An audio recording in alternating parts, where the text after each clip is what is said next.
One of the main problems I think people have coming into Rosh Hashanah and the high holidays is that how can I possibly stand in the shul and pray for many hours and with great apparent sincerity, and yet soon after Rosh Hashanah I'm going to back to my same ways. How can I face myself and not be something like a religious hypocrite? I'm trying so hard, but in reality I'm not really like that.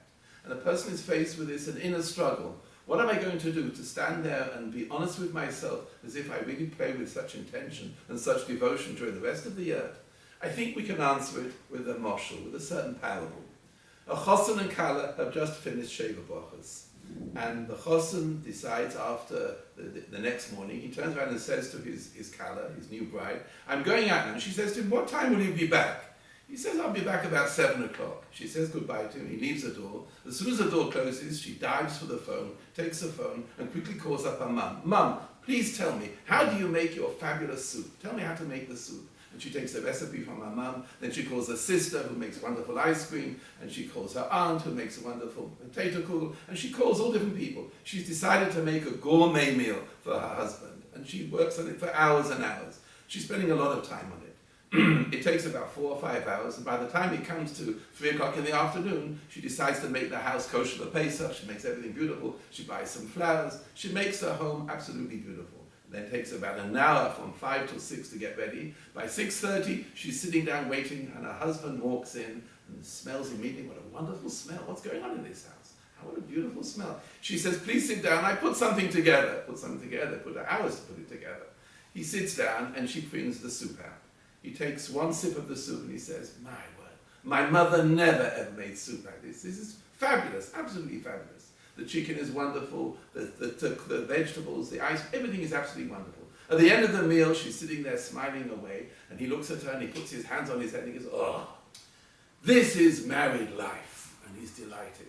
She looks at him and she says, what do you mean this is married life? He turns, well, this is how it's going to be every night. No, I'm going to come back and this is how the house is going to be. This is going to be a beautiful meal. She looks at him squarely and she says, 1 minute, my dear husband of 1 week, let me tell you something quite clearly. And she has 3 points which she wants to make to him. The first point is, my dear husband, I must tell you, if I could, I would always provide a meal like this for you, but I don't know if I'll be able to. But you should know, if I really could, I would want to make for you every time a beautiful meal like this. He says, fair enough, that's fair comment.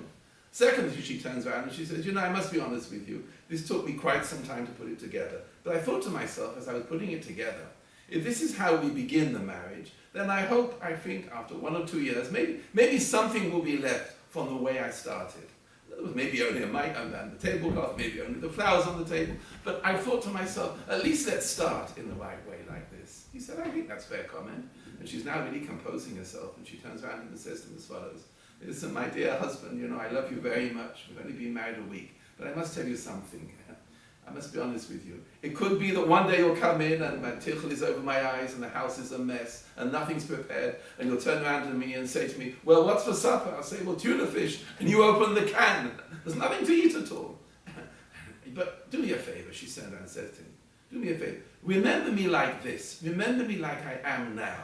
Don't remember me and when the house is a mess and there's nothing to eat. Do me a favor. Remember me like this. Isn't this really what we're turning around to the Almighty and saying to him when it comes to Rosh Hashanah? Ribono shel olam, I'm saying to you, God, if I could, I would always pray to you like this. I don't know if I'll be able to. Sometimes I'm lazy, sometimes I'm tired, sometimes I don't have the strength to pray to you properly. But if I could, I would always pray to you like this. Secondly, isn't this really the point of starting the year in such a way? If we start off in this way, maybe by the time it comes to Pesach, maybe something will be left. Something will be left of my prayer, how I daven on Rosh Hashanah. Maybe something will be stay like this. And that's a beautiful point. And don't we keep on crying out to the Almighty and keep on saying to him as follows, Avinu Malkeinu, Zochreinu L'Tova. Please remember us for good. Remember me like this. Remember me like I'm trying so hard. Don't remember me when I really haven't got the strength or the energy or the ability to daven and pray to you properly. Remember me like this. And really, in reality, it's something like a day on parade. If I could, I would always pray like this. And please, I hope something will be left. And please, Hashem, please remember me like this. Don't remember me when I don't pray properly. I wish you all success and happiness in Mitzvah Hashem. And the Ribono shel olam and Hashem should look at our prayers and accept them as they are and remember us in this way.